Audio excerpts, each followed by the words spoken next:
y'all, it's DG back with another video. Today, wanted to give you my final performance review on these bad boys right here. This is the Kobe 8 Protro in the Halo colorway. Before I get right into it, please make sure to subscribe because around 80% of those who watch my videos aren't subscribed, so please subscribe to help support me. At 70,000 subscribers, 70K, I will be giving away a free pair of brand new Jaw 1 Fuels in a size 10.5 that I got from my local mall.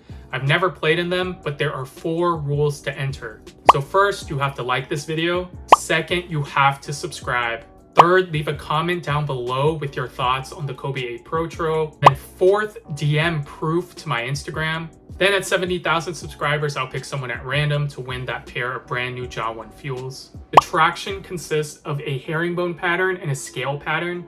They did change the direction of the scales from going to the side to going upwards. This traction is very good. You're not going to have many issues. Did slip once or twice, and I vividly remember that. But over the course of this past month, I barely wiped. I don't even remember wiping this shoe at all.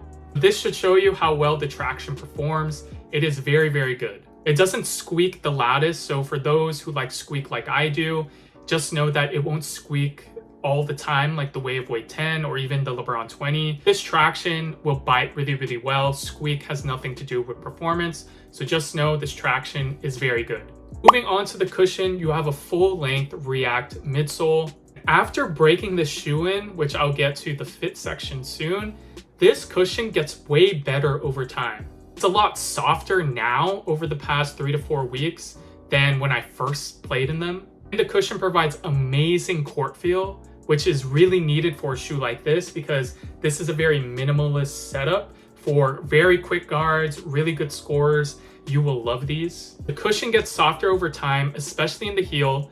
In the front, you're going to feel a lot of court feel. You're not really going to feel any compression at all. It's going to be all court feel and energy return from the cushion that you are getting in the front.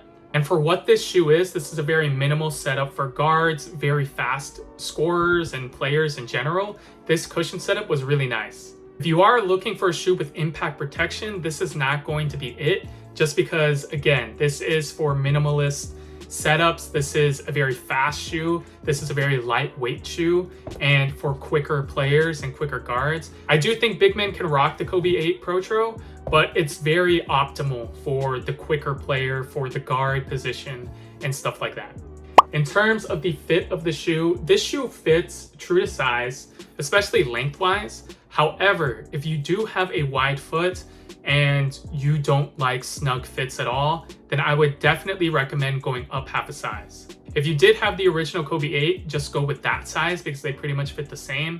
But for me, I went true to size always for the performance test at least. They felt very narrow in the start. Like it took me like 2 weeks to break these in, and that's a long time. But after breaking these in, I really liked the true to size fit.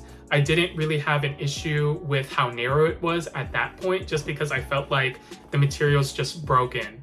Overall, I would recommend going true to size, especially if you like that performance one-to-one snug fits for faster play. If you do have a wide foot, then I would just recommend going up half a size, especially if you don't want to spend time breaking it in. Relating to the fit is lockdown, and I would say the lockdown is very good. I had no issues. You do have a traditional lacing system, and I never really felt out of place in this shoe. Lockdown was really good to the point where I didn't have to tighten down the laces that much. All I had to do was tie a knot at the front, and that was pretty much it. The laces are also a really good length, so they're not extraordinarily long as well. So once I put my foot into the shoe and tied the laces, like it was a really nice fit in lockdown.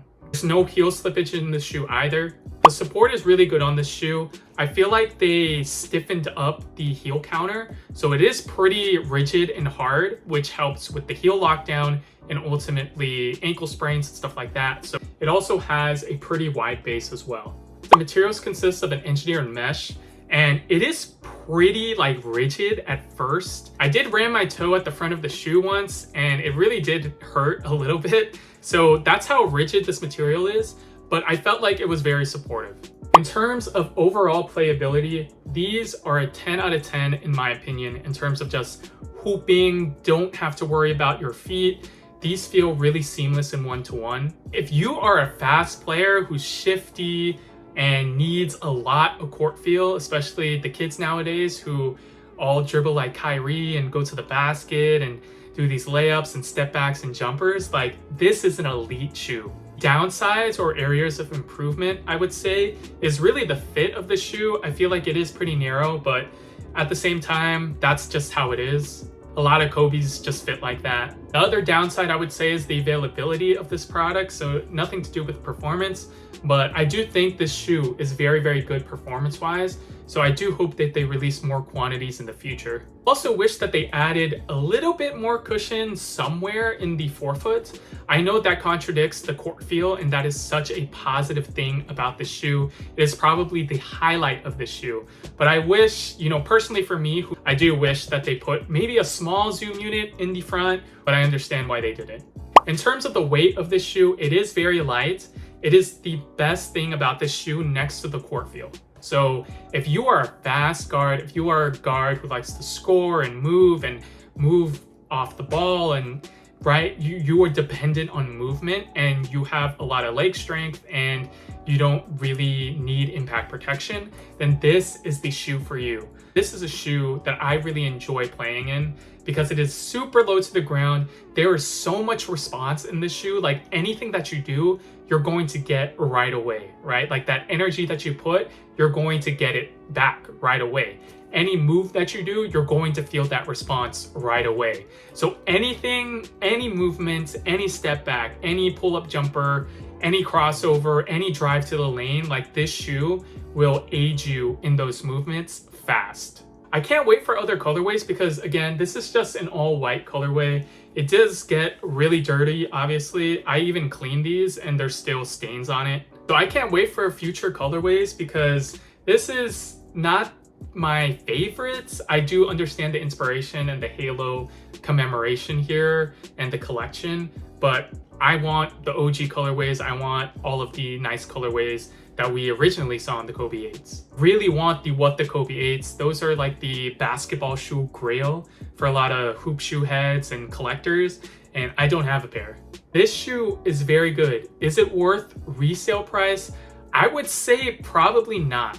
Paid $350 for mine, and honestly, it's a lot of money. I wouldn't necessarily recommend to any of you to pay resale price for a product like this unless you're someone like me who collects Kobe Protros and who just collects hoop shoes in general. Like that's my use case. I'm a content creator. I have to get these shoes. But for the normal person, I can't tell a kid or a parent to spend $400 on a pair of Kobe 8s when there's a $110 Jaw 1 available online, which performs really well. And I'm a big advocate for the Jaw 1. There's the Freak 5, which I really like, which is much less than this. I think that's $140, $130. There's the KD 16, KD 15 on sale, LeBron 20s on sale. So is this worth the resale price? No, it's not. But for retail, this is an elite shoe with amazing meaning and great colorways that hopefully will come soon. So overall, too long didn't read. This shoe is very good. Positives, court feel, very good weight, and overall elite playability. Downsides, the break-in time for wide footers, especially if they go true to size. The overall availability of this product is just not good. Cushion doesn't provide a lot of impact protection, so that's a downside in terms of people wanting more cushion in a shoe. I think this shoe is good for everyone, but it's not going to be optimal for someone who moves slow or who doesn't use a lot of movements or who just is in the paint a lot or doesn't really do crossovers or move fast in any way. It's very optimized for the fast player, for someone who goes into the paint a lot, who shoots a lot, that has a great court feel for shooters, really good support, right? So if you are a scoring guard, if you are a quick guard, this shoe is elite. That is my final performance review on the Kobe 8 Protro. I will be retiring these until the Venice Beaches come out or any other new colorway because I'm not sure which other colorways will release. Regardless, I hope that Nike gives us what we want and gives us more quantities, give us more pairs, because it is sad that I had to pay $350 for these, but it is what it is. I hope you guys enjoyed this performance review. I really do like this shoe. The only dislike that I had really was the break-in time and how narrow it was at first. But after breaking these in for around 2 weeks, these are an elite shoe that I will definitely go back to. I felt super fast. I felt really good in this shoe. And overall, I'm a fan. Remember, at 70,000 subscribers, I will be giving away a pair of Ja 1 Fuels in a size 10.5, brand new. All you have to do to enter is like this video, subscribe most of all, leave a comment down below with your thoughts on the Kobe 8 Protro, and then DM me proof on Instagram. Follow me on all socials at GG Hoops, subscribe if you haven't already, and I will catch you guys in the next video. Peace.